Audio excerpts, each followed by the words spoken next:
గొప్పగా అని అర్థం. ఇంకా అంత మించింది లేదు, అంత గొప్పగా ఉందంట. తేజ ప్రతాప మహాజగవంతన. ఆ యొక్క అంత గొప్పగా ఉన్నటువంటి తేజస్సు ఎట్లా ఉంటుంది అంటే ఈ యొక్క జగత్తంతా కూడా బంధనం చేస్తుందంట ఆ యొక్క తేజస్సు.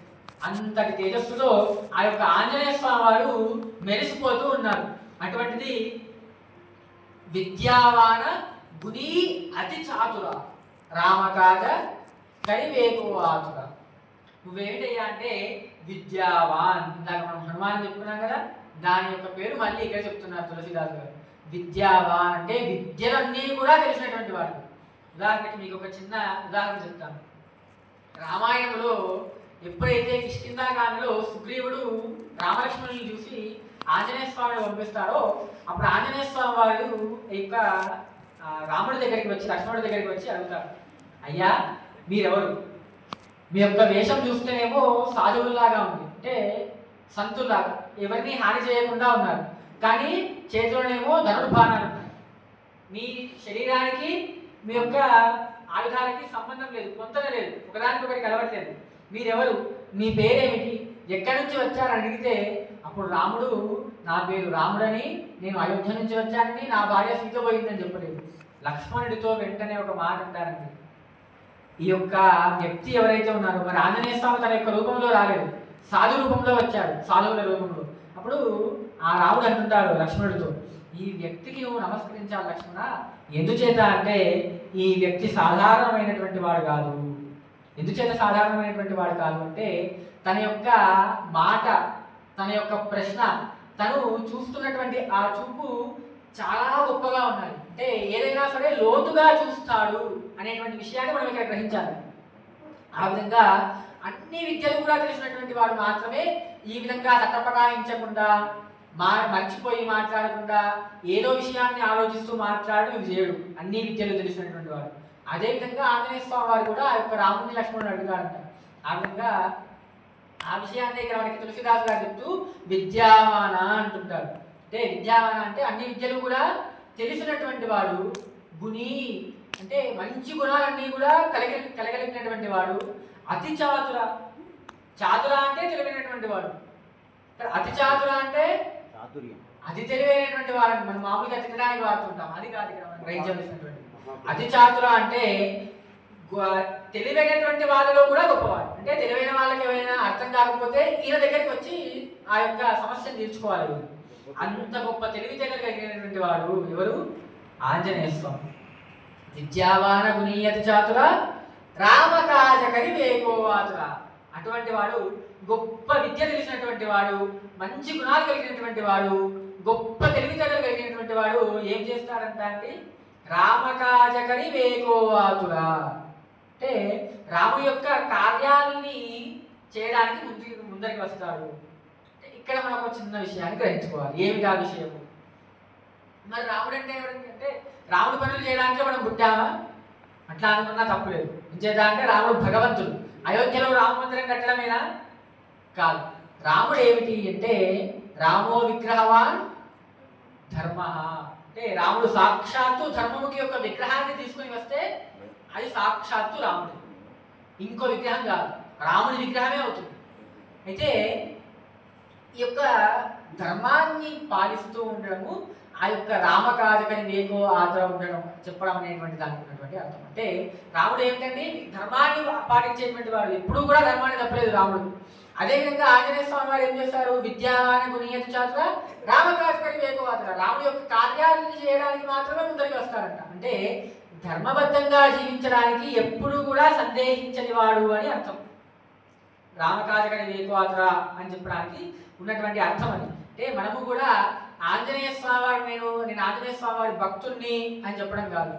ఏం చేయాలి అంటే ఆంజనేయ స్వామి వారు జీవించిన విధంగా జీవించాలి. మనకి మొన్నే ఆంధ్రాలో ఎలక్షన్స్ అయిపోయిన తర్వాత పిఠాపురం ఎమ్మెల్యే గారి తాలూకా అనేటువంటి పదం బాగా వినిపిస్తుంది. ఆ యొక్క విషయం, ఆ మాట బాగా వినిపిస్తుంది స్లోగన్ మనకి. అయితే పిఠాపురం ఎమ్మెల్యే గారి తాలూకా అని చెప్పేసి అధర్మమైనటువంటి పనులన్నీ కూడా చేస్తే పవన్ కళ్యాణ్ గారు ఊరుకుంటారా? ఉదాహరణకి మానభంగం చేశారనుకోండి, ఊరుకుంటారా? పవన్ కళ్యాణ్ తీసుకొచ్చి జైల్లో పెడతారా లేదా? శిక్షిస్తాడా లేదా? అదేవిధంగా నేను రామభక్తుడిని అని చెప్పుకోవడం కాదు, నేను ఆంజనేయ స్వామి భక్తుడిని అని చెప్పుకోవడం కాదు, వారు నడిచినటువంటి మార్గంలో మనం నడవగలగాలి. అది అప్పుడు భక్తుడిని అని మనం చెప్పుకోవక్కర్లేదు, వేరే వారే మన గురించి పక్క వాడికి చెప్తారు. అది అక్కడ ఉన్నటువంటి విషయం. ఆ విధంగా రామకాజగడి వేకోవాదుల. ఆ తర్వాత ప్రభు చరిత్ర సునివేకోరసియ రామలఖన సీతామన బసియ. ప్రభు చరిత్ర, ప్రభు అంటే ఇక్కడ రాముడు అని అర్థం. రాముడి యొక్క చరిత్ర సునివేకోరసియ అంటే వినడానికి ఎప్పుడు కూడా, రసియ అంటే ఆసక్తి చూపేవాడు అని అర్థం. ఎప్పుడు కూడా ఆసక్తి చూపుతూ ఉంటావు అంటే రాము యొక్క నామాన్ని ఎప్పుడు కూడా పిలుస్తూ ఉంటావు, పలుకుతూ ఉంటావు, వింటూ ఉంటావు. దీన్ని మనకి పెద్దవాళ్ళు ఏం చెప్తారు అంటే ఎత్ర ఎత్ర రఘునాథ కీర్తనం తత్ర తత్ర కృతమస్తకాంజలి బాష్పవారి పరిపూర్ణలోచనం మారుతి నమత రాక్షసాంతకం అంటారు. అంటే ఎక్కడెక్కడైతే రాముని యొక్క నామం వినిపిస్తుందో అక్కడక్కడ ఆంజనేయ స్వామి వారు వచ్చి కూర్చుంటారు అని అర్థం. ఆ విధంగా ఎప్పుడు కూడా రామనామం వినడానికి రసియ అంటే ప్రీతి చెందుతావు, అంటే రామనామం వింటే చాలుగా నువ్వు ఇంకా ఇతరహారాలు కూడా మర్చిపోతావు అని చెప్తూ రామలఖన సీత మన బసియ. మన బసియ అంటే బసియ అంటే నిలుపుకున్నవాడు, నిలుపుకోవడం అని అర్థం. మనస్సులో నిలుపుకున్నవాడు. ఎవరిని మనస్సులో నిలుపుకున్నవాడు అంటే రామలఖన సీత. మనం చూడండి ఉత్తర భారతదేశంలో సియా అంటారు, మనం సీత అంటాం. గ్రహించి ఉంటారు ఈ విషయాన్ని. అంటే ఇక్కడ ఆంజనేయ స్వామి ఎవరిని మనస్సులో నిలుపుకున్నాడంట? రామ లఖన సీత. రాముణ్ణి, లక్ష్మణుణ్ణి, సీతమ్మ వారిని తన యొక్క మనస్సులో నిలుపుకున్నటువంటి వాడు. అటువంటి ఆంజనేయ నీకు నమస్కారము అని చెప్తూ సూక్ష్మ రూపధరి. మరి అటువంటి ఆంజనేయ స్వామి ఏం చేశాడు? సూక్ష్మ రూపధరి సియహిది కావ వికట రూపధరి లంకజరావ. సూక్ష్మ రూపములో సీతను చూసి గొప్ప భయంకరమైనటువంటి రూపంలో లంకని గాలి చేసి వచ్చావు. భీమ రూపధరి అసుర సంహారి. భీమ రూపము అంటే భయంకరమైనటువంటి రూపం అని అర్థం. భీమ రూపము అంటే గొప్ప భయంకరమైనటువంటి రూపాన్ని దాల్చి అసురుని సంహరించావు. భీమ రూపధరి అసుర సంహారే రామచంద్రకే కాజసవారే. రాముని యొక్క పనుల్ని నిలిపినటువంటి వాడా అంటే రామునికి సహకరించినటువంటి వాడా. లాయ సంజీవన లగ్నే జియాయే శ్రీ రఘువీర హర్షివరులాయే. అంటే లాయ సంజీవన, లాయ అంటే తెచ్చావని అర్థం. లాయ సంజీవన సంజీవిని పర్వతాన్ని తెచ్చి లఖన జియాయే. జియాయే అంటే జీవింపజేశావు. లఖన అంటే లక్ష్మణుడిని జీవింపజేశావు. అంతేకాకుండా శ్రీ రఘువీర హర్షివరులాయే. ఆ యొక్క రామచంద్రమూర్తికి ఆనందాన్ని కలిగింపజేశావు. రఘుపతికి బహుత బడాయి తుమమ ప్రియ భరత హి సమభాయి అంటారు. అంటే రఘుపతికి రఘుపతి యొక్క అంటే రాముని యొక్క నిన్ను స్తుతించలేక, ఇంకా రాముడు నిన్ను ఏమీ కూడా స్తుతించలేక నిన్ను తన యొక్క తమ్ముడైనటువంటి భరతునితో సమానంగా చూసుకున్నాడు అని చెప్తూ సహసవధన తుమరో యశగావై అసకహి శ్రీపతి కంఠలాగావై అంటే సహసవధన 1000 నోళ్లతో నిన్ను కీర్తించలేక రాముడు అంతటి వాడే నిన్ను కౌగిలించుకున్నాడయ్యా. చూడండి ఆంజనేయ స్వామి వారు ఎంత గొప్పవారు. ఆ తర్వాత సనకాదిక బ్రహ్మాది మునీష నారద శారద సహిత అహీష యమ కుబేర దిగ్పాల జహాజే కవికో విదకహి సగైకహాజే తుమ ఉపకార సుగ్రీవైకినః రామమిలాయ రాజపదదినః. అంటే చూడండి ఇక్కడ ఏమంటున్నారంటే సనకాదికులు అంటే బ్రహ్మమానస పుత్రులు 9. ఆ యొక్క 9 కూడా నీతో సమానం కాదు. బ్రహ్మాది మునీష, బ్రహ్మ మునులు వీళ్ళందరూ కూడా నిన్ను స్తుతించలేకపోతున్నారు. నారదుడు, శారదాదేవి, అంతేకాకుండా 1000 పడగలు కలిగినటువంటి ఆదిశేషుడు కూడా నిన్ను స్తుతించలేకపోతున్నాడు. అంతేకాకుండా యమ కుబేరుడు అంటే యముడు, కుబేరుడు, దిక్పాలుడు వీళ్ళెవరూ కూడా నిన్ను స్తుతించలేకపోతున్నారు. అటువంటిది నువ్వు కవికోవిదుడివి అంటే కవులు కూడా నిన్ను స్తుతించలేకపోతున్నారయ్యా. అంటే వాళ్ళకంటే కూడా గొప్పవాడివి అని అర్థం. అటువంటిది నువ్వు ఆ యొక్క సుగ్రీవుడికి రాముడిని చూపించడం ద్వారా మాత్రమే రాముడు ఆ యొక్క సుగ్రీవుడు రాజు అయ్యాడు అనేటువంటి విషయాన్ని చెప్తున్నాడు. అంటే ఆంజనేయ స్వామి లేకపోతే సుగ్రీవుడు లేడు, ఏమీ కూడా లేదు. ఆ యొక్క కిష్కింద లేదు, ఏమీ లేదు. ఆ తర్వాత తుమరో మంత్ర విభీషణమాన లంకేశ్వర భయ సభ జగజాన. నీ యొక్క ఆ యొక్క నామాన్ని తెలిసినటువంటి విభీషణుడు అంటే నీ యొక్క మనస్సుని తెలుసుకున్నటువంటి ఆ విభీషణుడు ఏం చేశాడు అంటే తుమరో లంకేశ్వర భయ సభ జగజాన. ఆ యొక్క లంకలో ఉన్నటువంటి ఆ యొక్క రావణుడి భయము నుండి విముక్తుడయ్యాడు. అంటే రామనామం చేస్తే ఏమవుతుందండి?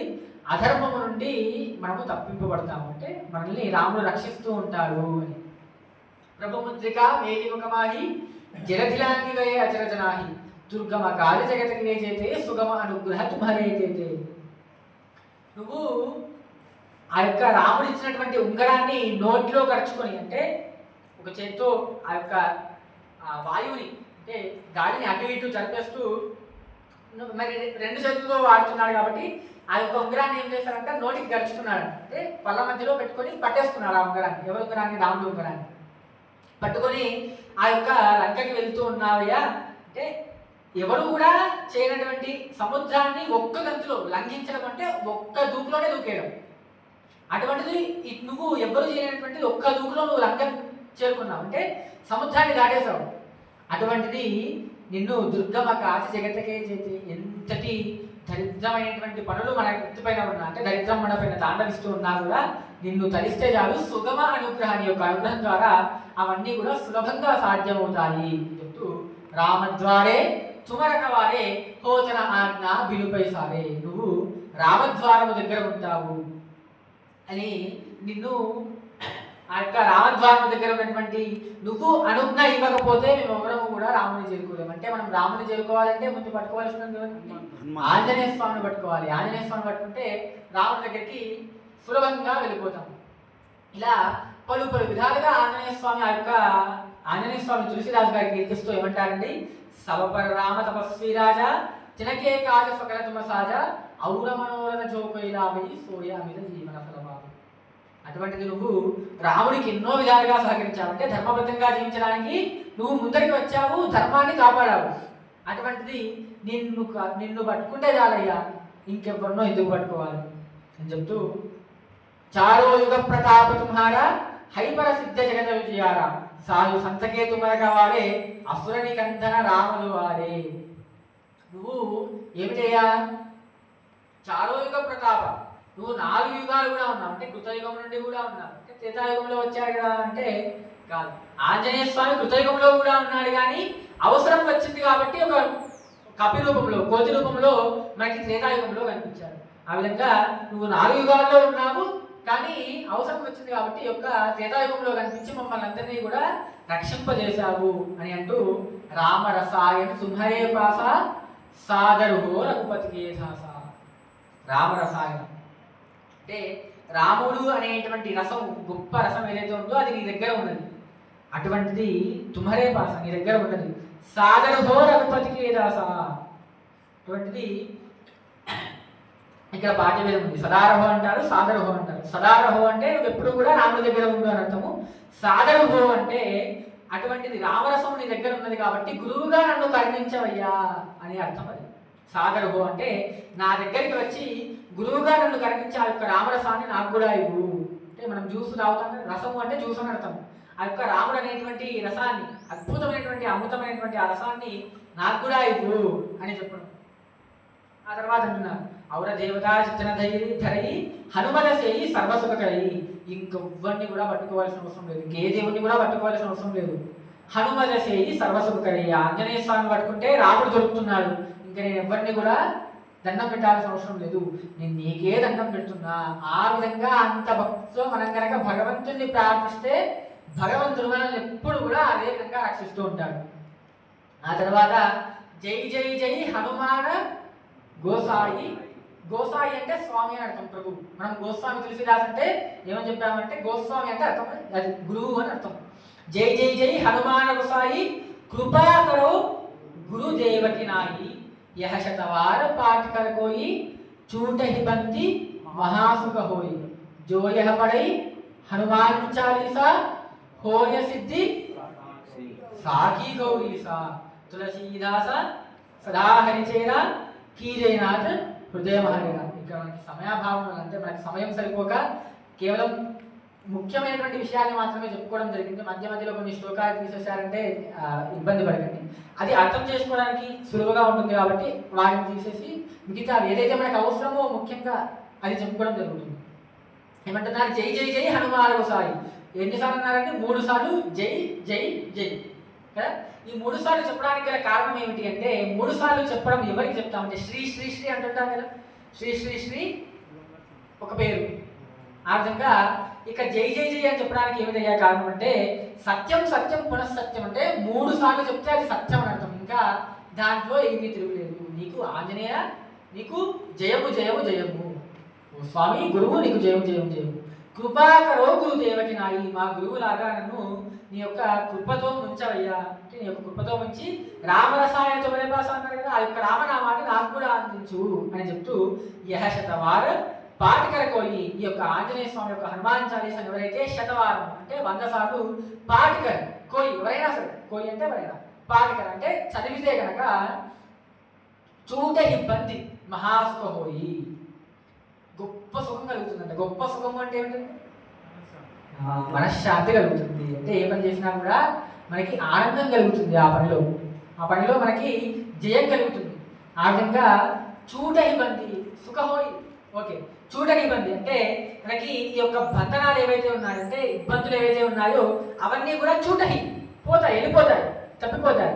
యహ శతవార పాఠకోయి చూడ ఇబ్బంది మహాసుఖోయి జో యహ పడై హనుమాన్ చాలీసా, ఎవరైతే హనుమాన్ చాలీసాని పారాయణ చేస్తారో హోయ సిద్ధి అంటే సిద్ధి కలుగుతుంది. దేంట్లో సిద్ధి కలుగుతుంది అంటే సిద్ధి అంటే ఏమిటి అంటే అర్థము అంతా కూడా సులువుగా జరుగుతుంది. ఎక్కడ కూడా మనకి ఇబ్బందులు ఉండవు, విఘ్నాలు ఉండవు, ఇంకా అంతా కూడా సులువుగా జరుగుతుంది. హోయ సిద్ధి సాఖి గౌరీ, సాఖి అంటే సాక్షి అని అర్థం. ఎవరు సాక్షి అంటే గౌరీశుడు. గౌరీశుడు అంటే గౌరీదేవి యొక్క పతి. ఎవరండి? శివుడు. ఆ యొక్క శివుడు ఈ హనుమాన్ చాలీసాకి సాక్షి. అంటే నేను 100 సార్లు హనుమాన్ చాలీసాని పారాయణ చేశాను అనుకోండి, నాకు ఏ పని చేసినా కూడా ఇబ్బంది ఉండదు. ఈ విషయాన్ని ఆ యొక్క తులసీదాస్ గారు ఎవరికి ఇచ్చాడు సాక్ష్యము అంటే శివుడు సాక్ష్యము అని చెప్పేసి ఈ యొక్క విషయాన్ని చెప్తూ తులసీదాస సదా హరిచేరా కీ జైనా అంటే హృదయమహరేరా. ఆ యొక్క తులసీదాసులాగా ఈ యొక్క హనుమాన్ చాలీసాని పఠిస్తున్నటువంటి నేను కూడా రాముని సన్నిధికి చేరాలి అని చెప్తూ పవనతనయ, అందరూ కూడా చెప్పండి, పవనతనయ సంకటహరణ మంగళమూర్తి రూప మంగళమూర్తి రూప రామలఖన సీతా సహిత హృదయ బసహు సురభూ. అంటే పవనతనయుడు అనేటువంటి ఆంజనేయ నువ్వేమిటయ్యా అంటే సంకటహరణ అంటే కష్టాలని, సంకటములు అంటే కష్టాలు, ఈ కష్టాలన్నింటినీ కూడా తీర్చేస్తావు. హరణ అంటే తీసేయడం అంటున్నాం. ఈ యొక్క కష్టాలను తీర్చేసి మంగళమూర్తి రూపం అంటే మంగళము అంటే శుభము అని అర్థం. శుభాలని కలిగించేటువంటి స్వరూపం కలిగినటువంటి నిన్ను అంటే ఆంజనేయ స్వామి దండం పెట్టుకుంటే ఏమవుతుందండి? శుభాలు కలుగుతాయి. అటువంటిది పొద్దునే లేచి స్నానం చేసి ఆంజనేయ స్వామి దగ్గర కూర్చొని ఇబ్బంది అంటే మనకి ఏదైనా శరీర మాధ్యమం అంటే శరీరం సహకరించకపోతే అటువంటి సమయాల్లో పక్కన పెట్టేసి మనము శరీరం బాగానే ఉంటే స్నానం చేసి ఆంజనేయ స్వామి వారికి ముందు కూర్చొని ఈ యొక్క హనుమాన్ చాలీసాని చదువుకుంటే ఏమవుతుంది? మంగళమూర్తి రూపాయన శుభాలని కలిగించేటువంటి స్వరూపం కలిగినటువంటి వాడు కాబట్టి మనకి శుభాలు కలుగుతాయి. ఎందుచేత అంటే రామలఖన సీతా సహిత, రాముడు లక్ష్మణుడు సీతతో పాటు మన యొక్క హృదయంలో కొలువుని ఉంటాడంటే ఆంజనేయ స్వామి యొక్క హనుమాన్ చాలీసా చదివితే చూడండి, ఇది ఫలశ్రుతి. అంటే ఆ యొక్క హనుమాన్ చాలీసా చదివితే మన యొక్క హృదయంలో ఎవరుంటారండి? వాళ్ళ ముగ్గురుతో కలిసి సీతారామ లక్ష్మణులతో కలిసి ఆంజనేయ స్వామి వాడు మన హృదయంలో ఉంటారు. ఆంజనేయ స్వామి హృదయంలో కేవలం రాముడు సీత మాత్రమే. మన హృదయంలో రాముడు లక్ష్మణుడు సీత కాకుండా ఆంజనేయ స్వామి వారు కూడా అంతటి గొప్పది. దీనికి ఎవరండి సాక్ష్యము? సాఖి గౌరీ, శివుడు సాక్ష్యము. చూడండి, ఆ విధంగా హనుమాన్ చాలీసాని పారాయణం చేయడం ద్వారా మనకి అటువంటి శుభాలు కలుగుతూ ఉంటాయి. నిత్యం కూడా హనుమాన్ చాలీసా పారాయణం చేయడం వల్ల అది మనకి కలిగేటువంటి గొప్పతనం. మరి ఆంజనేయ స్వామి దేనికి సంతోషిస్తాడు? రామనామానికి సంతోషిస్తాడు. మరొక్కసారి ఆ యొక్క రామనామాన్ని చెప్తాము. రాముడికి మంగళం చెప్తూ ఈ యొక్క ప్రవచనాన్ని ముగించుకుందాం. చెప్పండి అందరూ కూడా. మంగళం కోసలేంద్రాయ మహనీయ గుణాత్మనే చక్రవర్తి తనూజాయ సార్వభౌమాయ మంగళం వేద వేదాంత వేద్యాయ మహనీయ గుణాత్మనే చక్రవర్తి తనూజాయ సార్వభౌమాయ మంగళం. ఈ యొక్క రామాయణంలో రాముడితో యుద్ధం చేస్తున్నప్పుడు ఆ యొక్క వానరులందరూ కూడా రావణుని సైన్యాన్ని చంపుతూ ఒక శ్లోకాన్ని చెప్పారు. ఆ శ్లోకాన్ని కూడా మనం ఉటంకించుకొని ఈ యొక్క ప్రవచనాన్ని ముగించుకుందాం. జయతి అతి బలో రామో లక్ష్మణశ్చ మహాబలః రాజా జయతి సుగ్రీవో రాఘవేణ అభిపాలిత. శ్రీరామ జయ రామ జయ జయ రామ. శ్రీరామ జయ రామ జయ జయ రామ. శ్రీరామ జయ రామ జయ జయ రామ. శ్రీరామ జయ రామ జయ జయ రామ. శ్రీరామ జయ రామ జయ జయ రామ. శ్రీరామ జయ రామ జయ జయ రామ.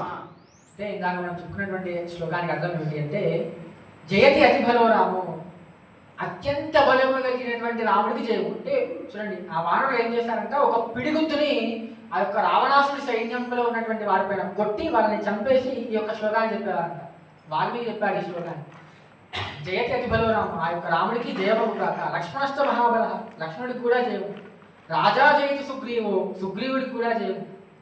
రాఘవేణ అభిపాలిత, ఈ యొక్క రాముడి పరిపాలన చేస్తున్నటువంటి మన భారతదేశంలో ఉన్నటువంటి అందరికీ కూడా జయము అనేటువంటి అర్థాన్ని మనం ఇప్పుడు తీసుకోవాలి.